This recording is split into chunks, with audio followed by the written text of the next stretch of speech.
오늘 말씀 찾아보겠습니다. 오늘 말씀은 누가복음 17장 5절부터 10절입니다. 누가복음 17장 5절부터 10절입니다. 우리 한 절씩 교독하도록 하겠습니다. 누가복음 17장 5절부터 10절입니다. 사도들이 주께 여짜오되 우리에게 믿음을 더하소서 하니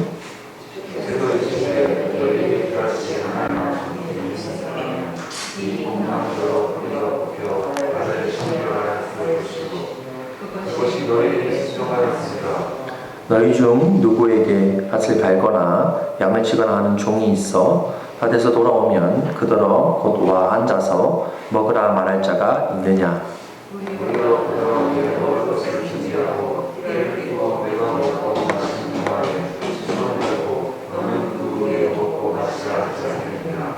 명한대로 하였다고 종에게 감사하겠느냐? 같이 읽겠습니다.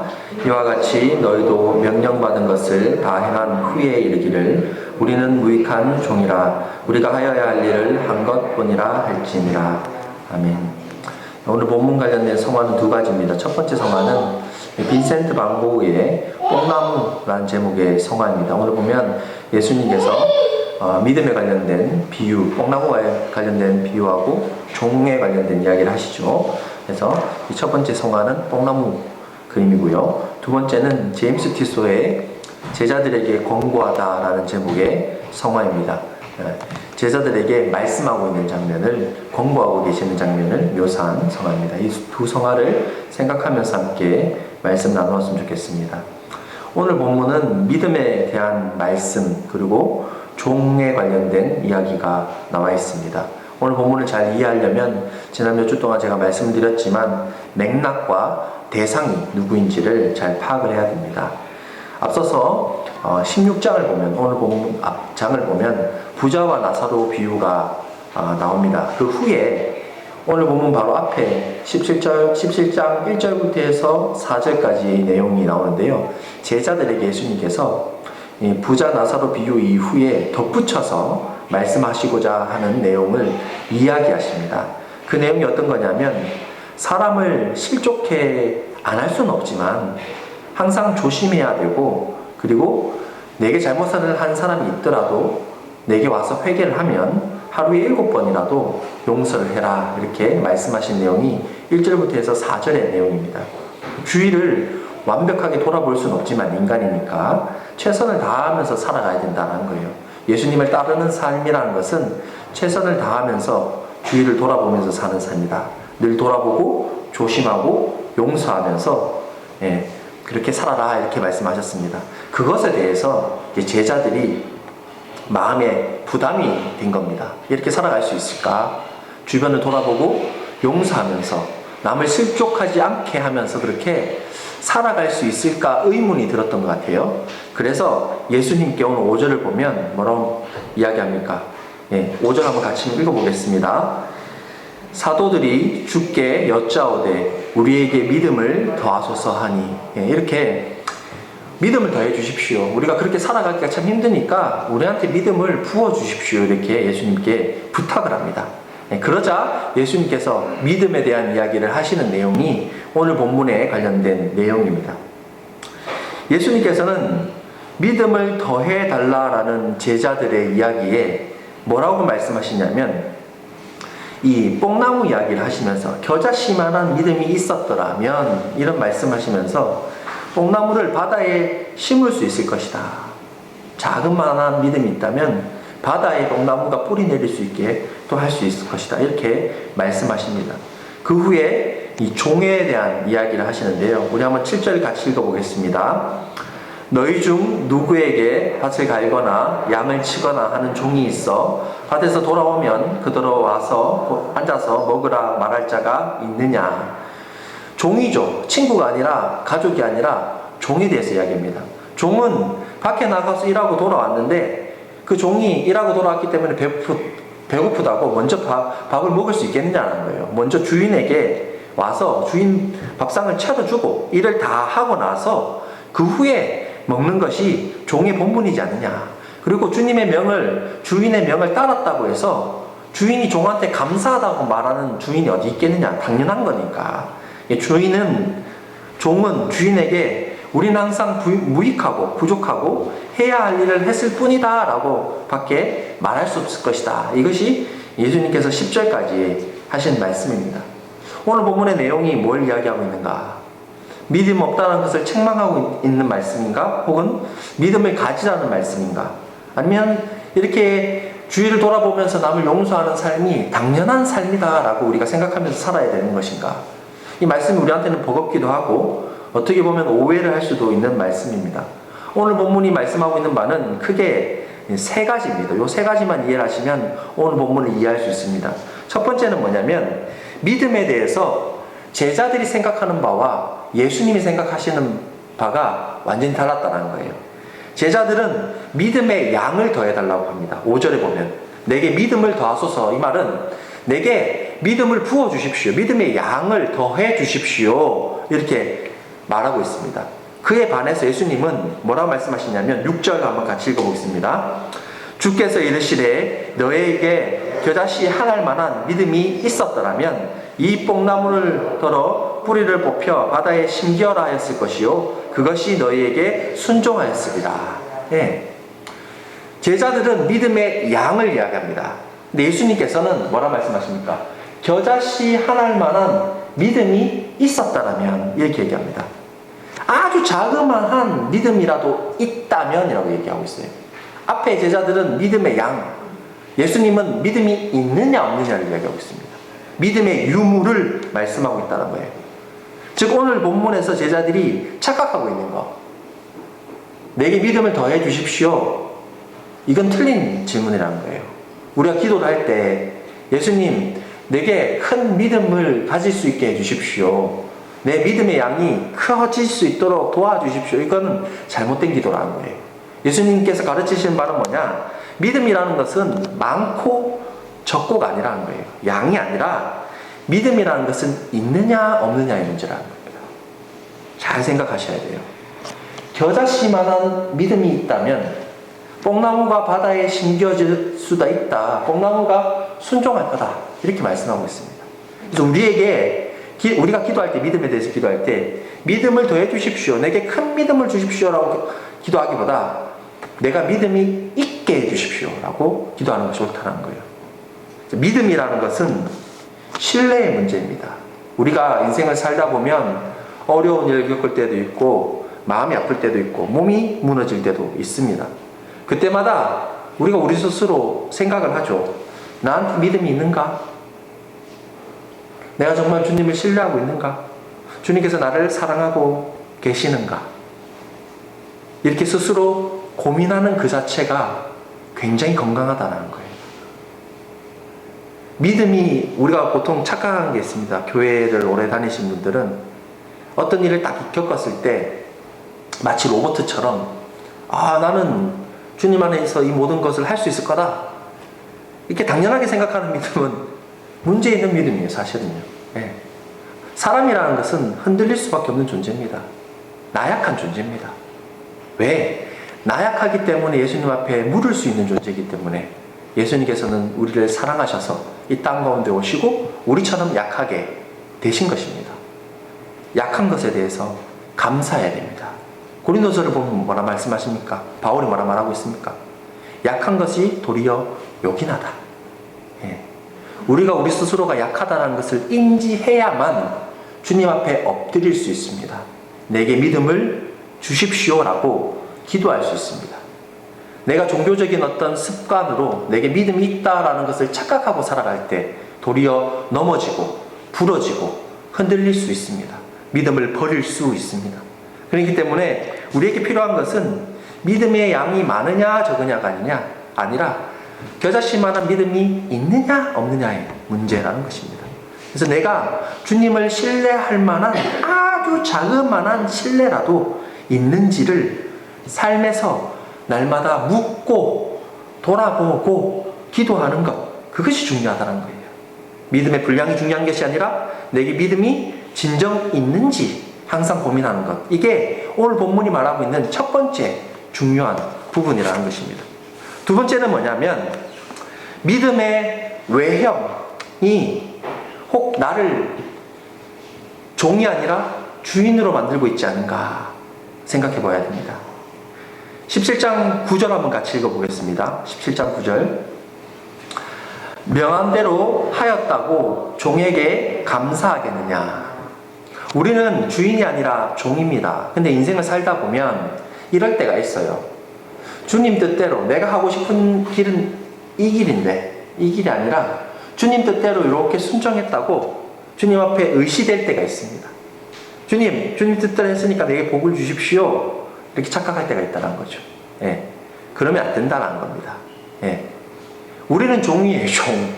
주인이 아니라 종입니다. 만약에 종이라는 우리 존재를 잃어버리고 내가 마치 주인처럼 주인에게 밥 좀 차려 오십시오. 나한테 뭐 좀 해주십시오. 이렇게 말한다면 그건 굉장히 기형적인 것이죠. 앞에 나오는 부자와 나사로 비유에서 부자의 모습과 똑같은 겁니다. 주님께서 맡겨주신 것을 나누지 않고 자기를 위해서 쓰는 것, 이거하고 똑같다는 거예요. 예. 두 번째는 뭐냐? 이 믿음의 외형이 나를 주인으로 만들고 있지 않는가. 나 자신이 어떤 존재인지를 인지하라는 겁니다. 당시의 바리새인들은요, 율법에 적혀있는 율법을 얼마만큼 행했느냐의 여부에 따라서 신앙의 크기, 믿음의 크기가 있다라고 착각을 하면서 살았어요. 그런 바리새인들처럼 우리가 마치 어떤 행위의 외형적인 모습을 통해서 내가 믿음이 많다, 내가 믿음이 크다, 그렇게 착각하고 있지 않은가 돌아봐야 된다. 우리의 존재라는 것은 종이라는 거죠. 주인이 아니라 종이다. 주인이 있어야만 존재하는 사람들이다 라는 것을 생각하는 것. 그게 오늘 본문이 말하고자 하는 두 번째 중요한 내용입니다. 그렇다면 세 번째, 그럼 종이면 우리는 그러면 종일 뿐이냐? 그럼 우리가 이 삶에서 그럼 뼈 빠지게 고생만 해야 되냐? 이렇게 의문이 들 수 있습니다. 우리 한번 17장 6절 앞서서 읽었지만 다시 한번 읽어보겠습니다. 주께서 이르시되 너희에게 겨자씨 하나일 만한 믿음이 있었더라면 이 뽕나무더러 뿌리가 뽑혀 바다에 심겨라 하였을 것이요 그것이 너희에게 순종하였으리라. 우리가 보통 착각하는 게 있어요. 종 그러면 노예 이렇게 생각을 하죠. 로마 시대 때 노예는 인간이라고 취급받지 않았습니다. 물건이나 도구처럼 숫자 정도의 취급을 받았던 존재들이죠. 하지만 이스라엘에게 종의 개념은 조금 달라요. 원래 이스라엘에게 종의 개념은 어떠냐? 여러분들 아브라함이요, 자기 하나밖에 없는 아들 이삭 있죠? 이삭이 어머니가 죽고 나서, 사라가 죽고 나서 굉장히 외로워합니다. 이 이삭한테 아내를 맞이하게 해주기 위해서 누구한테 부탁을 한 줄 아십니까? 자기가 가장 신뢰했던 종한테 부탁을 합니다.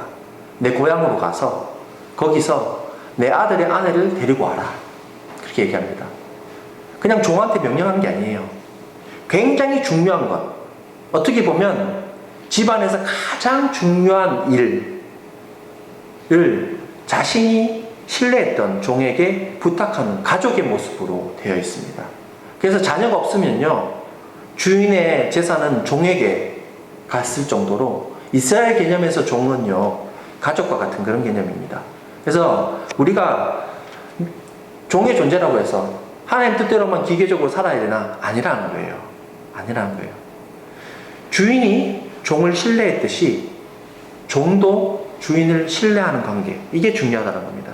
그래서 6절의 말씀을 보면 우리에게 겨자씨만한 믿음이 있다라고 하면 뽕나무더러 뿌리를 뽑혀 바다에 심겨라 말하면 그것이, 여기 나온 그것은 뭡니까? 뽕나무가 너희에게 순종하였으리라 이렇게 말하고 있습니다. 여기 헬라어 성경 있잖아요. 6절을 읽어보면요, 이 내용이 어떻게 되냐면 뽕나무가요, 순종할 만한 준비를 하고 있어요. 바다에 심겨질 준비를 하고 있다는 거예요. 우리가 말하는 것을 준비하고 있다는 거예요. 이 말씀을 바꿔서 얘기하자면 뭐냐? 우리가 종으로서 어떤 삶을 살아야 되냐면 하나님께서 우리를 신뢰하고 사랑하시기 때문에, 주님께서 나를 신뢰하고 사랑하시기 때문에 나도 주님을 신뢰함으로써 주님의 뜻에 준비되어 있는 자세가 되어 있어야 된다는 것입니다.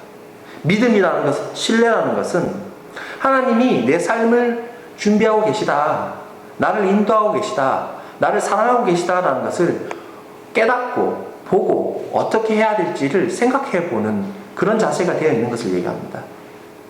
하나님의 길을 엿보고 있는 존재가 되어야 된다는 거예요. 여러분들,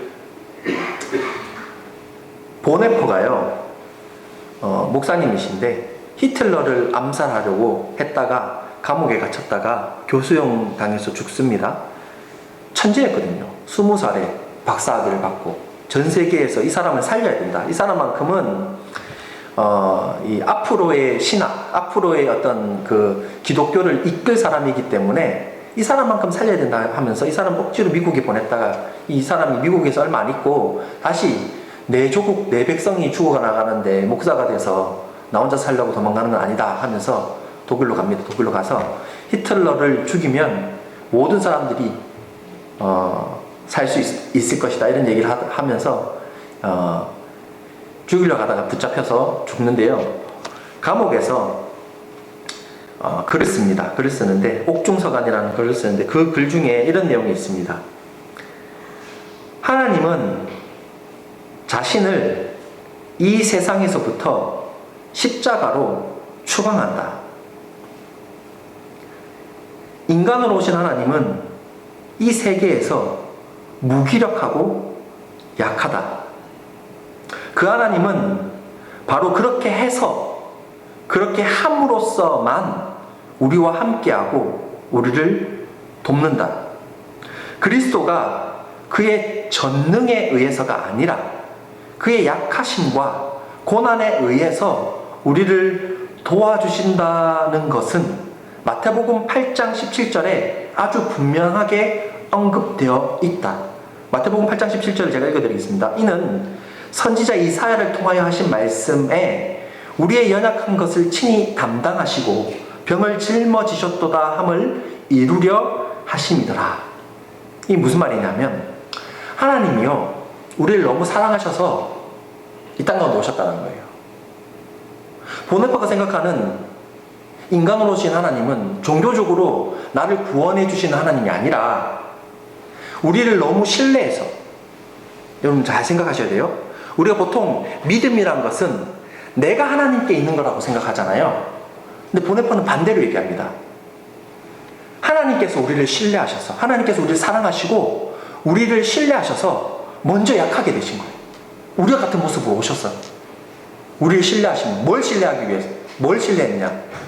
내가 이 땅 가운데 와서 가난하고 약하게 십자가를 지고 죽음으로 말미암아 이 약한 존재들이 나를 닮을 거라는 신뢰를 가지고 하나님께서 인간의 모습으로 오셨다라고 말하고 있습니다. 우리가 가질 신뢰는 엄청난 큰 믿음의 양을 얘기하는 것이 아니라 나의 삶을 불러주신 그 주님이 내 인생을 돕고 계시다라는 자그마한 신뢰, 그것을 위해서 이 땅 가운데 오셨다라는 은혜의 감사, 이 작은 것이 내게 있다면 나는 응당 오늘 나오는 이 말씀이 무겁게 받아들여지는 것이 아니라 당연하게 내 삶 속에서 당신의 사랑에 대해서 감사하고 그것을 나누면서 살아가야 된다는 의지가 당연히 있을 수밖에 없다는 것이 오늘 예수님께서 제자들에게 부탁하신 말씀이라는 거예요. 종교적으로 생각하시면 안 돼요. 종교적으로 생각하시면 안 돼요. 부모님 한번 생각해 보십시오. 나를 위해서 평생을 늙어가시면서까지 나를 위해서 기도해 주시고 나를 위해서 사랑해 주시고 나를 위해서 입히시고 재우시고 하셨던 그 부모님, 나는 그 부모님을 신뢰하기 때문에 부모님을 사랑하고 존경하죠. 그처럼 예수님께서 하늘에서 있어도 됨에도 불구하고 우리가 앞으로 예수님을 따라 살아갈 줄 믿고 신뢰하고 우리가 주님처럼 그렇게 넉넉하게 주님의 사랑을 나눌 수 있을 거라는 것을 믿고 이 땅 가운데 오셔서 우리와 같이 되셔서 우리에게 삶을 보여주시고 가셨다는 거예요. 우리는 그 믿음을, 신뢰를 보았기 때문에 예수님이 인간으로, 하나님이 인간으로 오셨다는 것을 내가 보았기 때문에, 믿었기 때문에 나는 이 삶을 살아갈 수 있다라는 겁니다. 이게 굉장히 중요한 거예요. 정리하자면 오늘 본문은 세 가지를 이야기합니다. 첫 번째는 강한 믿음, 큰 믿음이 아니라 나한테 주님을 향한 자그마한 신뢰가 있는가 항상 물어보십시오. 물어보십시오. 거기서 시작되는 겁니다. 그러기 위해서 내가 겸손해져야 되고 내가 낮아져야 됩니다. 내가 교만하면 절대로 하나님 앞에 기도하지 않습니다. 내가 부족하고 내가 연약하고 내게 문제가 있고 내가 고민이 있어야만 나는 하나님 앞에 흔들리기 때문에 질문할 수 있습니다. 주님, 내가 믿음이 있는가요? 근데 그게 가장 건강한 겁니다. 내가 그렇게 물을 때 주님께서 나와 함께 해주실 것입니다. 주님께서 내게 평강을 부어 주실 것입니다. 주님께서 내게 나를 붙들어 주실 것입니다. 두 번째는 나의 행위로 나의 존재를 잊고 있지 않은가. 나는 주님의 은혜로만 살아갈 수 있는 종입니다. 그런데 내가 교회에 왔다, 신앙생활을 했다, 성경을 이만큼 읽었다, 이런 걸로 내가 종의 자리가 아니라 주인의 자리를 탐하고 있지 않은가 돌아봐야 한다. 첫 번째하고 이어져요. 겸손해야 된다는 겁니다. 세 번째, 진정한 믿음이라는 것은 신뢰를 바탕으로 하나님이 원하시는 뜻이 뭔가를 엿보는 삶이라는 거예요. 어릴 때는 내가 원하는 것만 요구합니다. 이거 사줘, 저거 사줘. 제가 그랬어요. 그래서 옛날에 핸드폰 처음 나왔을 때, 스카이폰 처음 나왔을 때 어머니 몰래 개통했다가 죽을 만큼 맞았습니다. 네가 이게 뭐가 필요하냐고. 삐삐도 그랬고요. 그때 몰랐죠. 철이 없었으니까.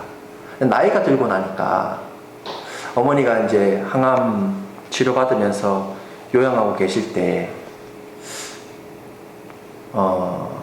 어머니한테 사랑한다는 말을 잘 못하겠더라고요. 경상도 남자라서 보통 평소에 엄마가 전화 오면 보고 싶다 전화하면 끊어, 빨리 끊어, 나 건강해 그러고 살았기 때문에 엄마를 사랑하는 마음이 커도 엄마한테 내가 엄마 사랑해 얘기하면 얘한테 무슨 일이 있나 엄마가 걱정할까봐 말을 안 하게 되더라고요. 그만큼 엄마를 더 신뢰하는 거죠. 성숙해져 간다는 것은 그런 것입니다. 여러분들, 내 믿음이 정말 주님을 향한, 주님께서 먼저 보여주신 그 믿음을 바탕으로 내가 주님의 뜻대로 살아가려고 노력하고 있는가를 돌아볼 수 있는 그런 우리들이 되었으면 좋겠습니다. 주님께서는 종으로 오셔서 종으로 사셨습니다. 우리가 그렇게 따라갈 거라고 믿고 사셨습니다. 십자가에서 마지막에 뭐라 말씀하십니까? 다 이루었다. 종으로서의 삶을 다 보여주셨다. 이렇게 말씀하고 있습니다. 우리가 은혜 안에서 우리가 당연히 해야 될 일을 할 수 있는 그런 우리들이 되었으면 좋겠습니다. 바울은 분명하게 말하고 있습니다. 의인은 그 믿음으로 말미암아 산다라고 말하고 있습니다. 또 주님 안에서 내가 모든 것을 할 수 있다라고 말하고 있습니다. 그러니 부지런히 하나님 아버지 앞에 물으십시오. 내가 믿음이 있는지를. 그리고 주님을 의지하면서 따라가십시오. 주님께서요, 당신께서 가장 좋은 길로 우리를 인도해 주실 거라고 저는 믿습니다. 우리가 그렇게 살아갈 수 있는 우리들이 되길 원합니다. 기도하겠습니다. 사랑해 주님 감사합니다. 오늘 말씀이 어쩌면 우리에게는 부담스러운 내용이 될 수도 있습니다. 하지만 주님의 사랑과 은혜를 먼저 생각해 보노라면 우리가 그냥 주님을 따라 살아가는 것이 부담으로 남아있을 수 있는가라는 생각이 들게 됩니다. 주님의 은혜를 우리가 받았다면, 주님의 사랑을 우리가 누렸다면 그것에 응답하는 것이 사랑을 받은 존재로서의 모습이지 않은가라는 생각을 합니다. 주님, 우리에게 믿음을 주십시오. 자그마한 이 믿음으로 아버지를 의지하며 살아가길 원합니다. 주님 아버지 앞에 순종할 수 있는 준비가 되어 있는 그런 저희들이 되길 원합니다. 주님, 저희들을 붙잡아 주시고 인도해 주시고 저희들을 사랑해 주시고 과거의 모든 삶을 돌아보건대 우리가 걸어온 모든 길들이 주님의 은혜로 이루어진 것을 깨닫고 감사하며 앞으로의 길을 준비할 수 있는 그런 도토리 가족들 되게 하여 주옵소서. 우리가 주님 안에서 모든 것을 할 수 있다는 믿음이 그 자그마한 믿음이 우리에게 있길 소원합니다. 감사드리며 예수님의 이름으로 기도드립니다. 아멘. 찬송가 308장 찬양드리겠습니다.